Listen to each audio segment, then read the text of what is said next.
Oh, welcome back. Last year, the child protection organizations in the Western Cape made a huge positive impact, attending to more than 51,000 cases of child neglect or abuse.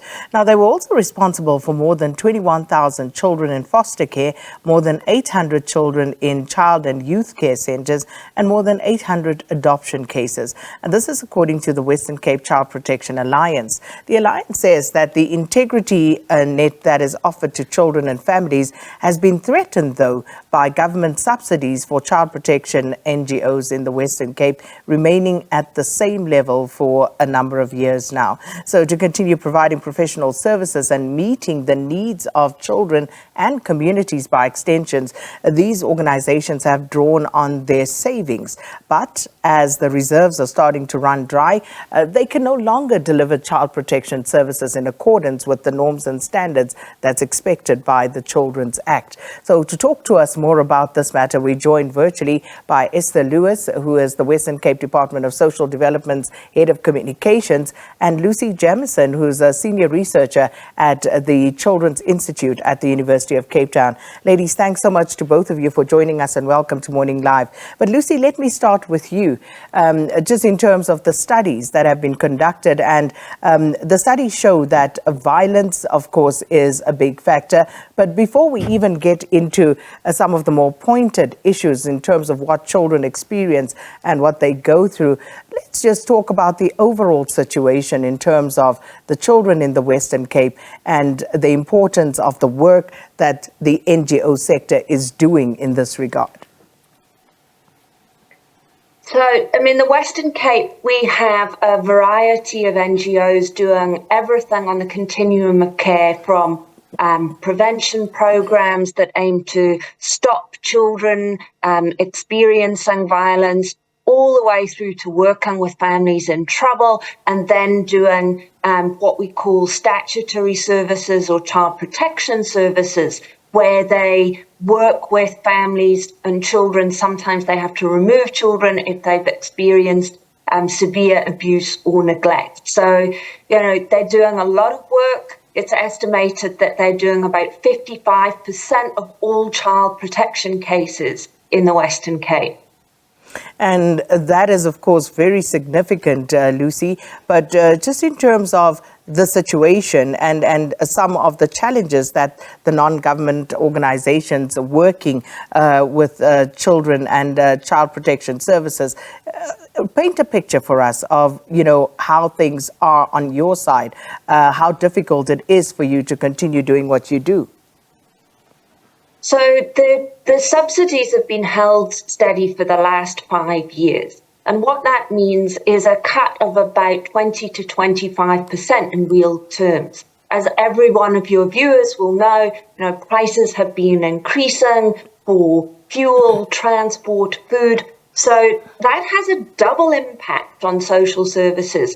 Firstly, the families that they're working with are struggling. We've had the COVID pandemic, which has seen a lot of families hit in various ways. They lost their savings, still higher rates of unemployment, and families that were vulnerable before are even more vulnerable now.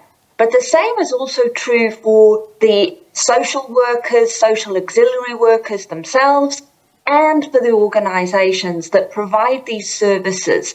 In recent weeks, I've heard from social auxiliary workers who are living in shacks, who don't have money for transport to go and see their clients. One who said that she turns her fridge off in the middle of the month because there's nothing left to put in it. And some social service professionals who are saying that they too, whilst trying to help out their clients, are waiting in the line for food parcels. It's unacceptable. And it's never been this bad.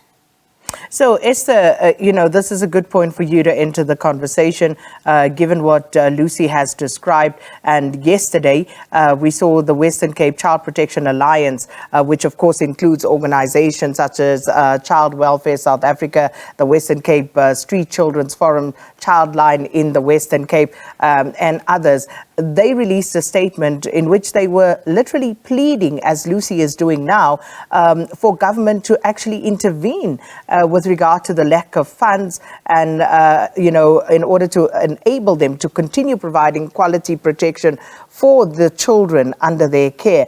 So what is your response at this stage to what is being said?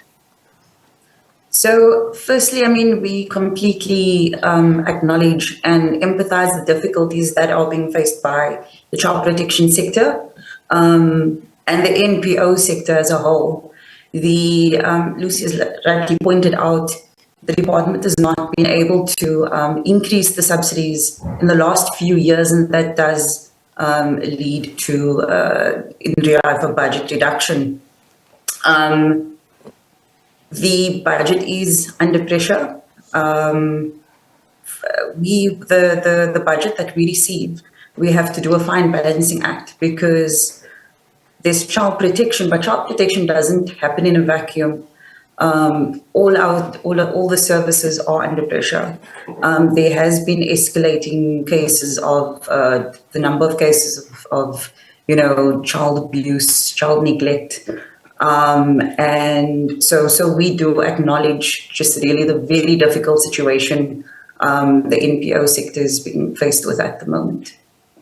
And while, one wants to understand that the problem with that is, Esther, that these NGOs are really buckling and some of them are at breaking point. And given the scope of work and just the amount of work that they do to augment what government is doing, don't you think there needs to be a greater effort to assist them? We are currently in discussions. Recently, our department had engagements with the sector, and it's being facilitated by the Children's Commissioner. We are in discussions with them. There will be another session in June where we're trying our best to come up with solutions on how to just ease the burden on the sector. Just getting back to you, because what was said is that because of the rising costs of inflation and other matters, the cut in real terms is actually amounting to between 20 and 25% for these NGOs. So perhaps let's just explain what that actually means on a day-to-day basis in terms of providing services. And I just want to point out that, we're talking here specifically about the Western Cape, but this is a problem that's facing NGOs nationally. We saw in the Gauteng budget recently that there was initially nothing, not even an increase, a complete cut of that budget. We've seen services closing across the country. And we've done the work here with the NGOs in the Western Cape. And the reality is that these cuts mean that there becomes a point at which they cannot meet the norms and standards that are required from them under the Children's Act. They often, what we've seen is that they use their savings or their reserves in order to carry on going in the hope that there will be a solution. But when more money is not further coming, then they are forced to close. And that's happened across the country. We've seen it in the Eastern Cape. We've seen it in KZN. And as I said, in recent months, Gauteng allocated nothing under pressure from an alliance there. The Premier and the Gauteng government reversed their decision. But it's a fact that if these organisations don't get the money, then they either have to cut back on the number of families they serve or they have to close their doors. So, Esther, in the event that happens, what is that going to mean for you as the Department of Social Development in the Western Cape? Because if the NGOs can't get their hands on the funds, they obviously cannot deliver the services. Are you going to pick up the slack, and how are you going to do that? So, our department will continue working with the sector as far as we can to ensure that that does not happen. We have seen a few branches close, particularly in the rural areas. And what's happened there is that the DSD social workers have then absorbed those caseloads. Recently, we've also, you will have known that some funding was made available to fill posts in our department. So these aren't new posts, these were existing posts. And it goes across the spectrum, so it would be social workers, child and youth care workers, support staff, etc. But before it gets to that point of complete closures, we will continue trying to support the sector to ensure that those services are rendered. And I guess, and Lucy, you can correct me if I'm wrong, but I suppose that is the nub of the matter, Esther. It's all good and well for government to say they will try and support. The reality is that the NGOs are suffering. The reality is, as you've just pointed out, Esther, some of these institutions have had to close their doors. And we know that the government cannot, at this point, absorb and do everything that the NGO sector is currently doing.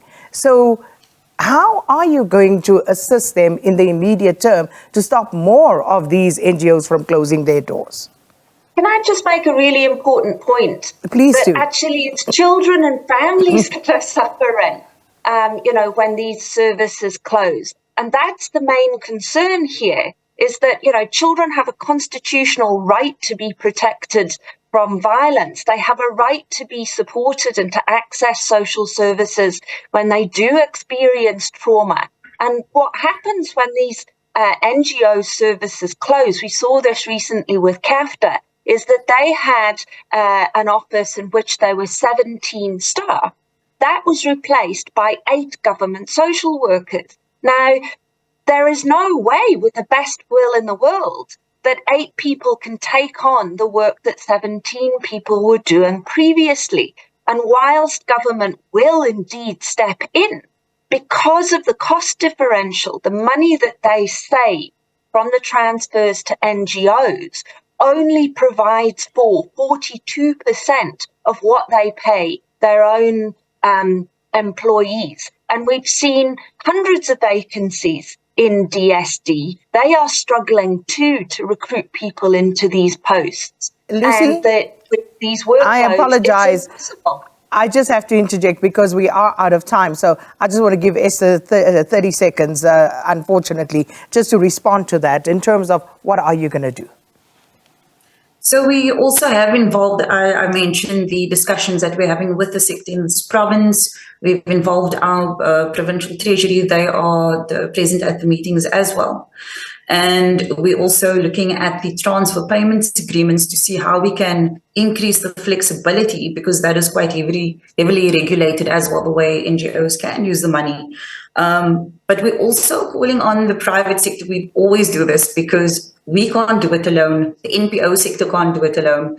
And we call on the private sector to also just step up and assist with child protection. It's such an important issue We're going to for have society. to leave it there, unfortunately, but I think, government needs to assist in that regard as well for these NGOs. But I think we've done some work in terms of highlighting the issue at present. Thanks so much, Esther Lewis, Western Cape Department of Social Development's Head of Communications, and Lucy Jamieson, Senior Researcher at the Children's Institute at the University of Cape Town, talking to us about the lack of funds facing Western Cape Child Protection Services Organisation.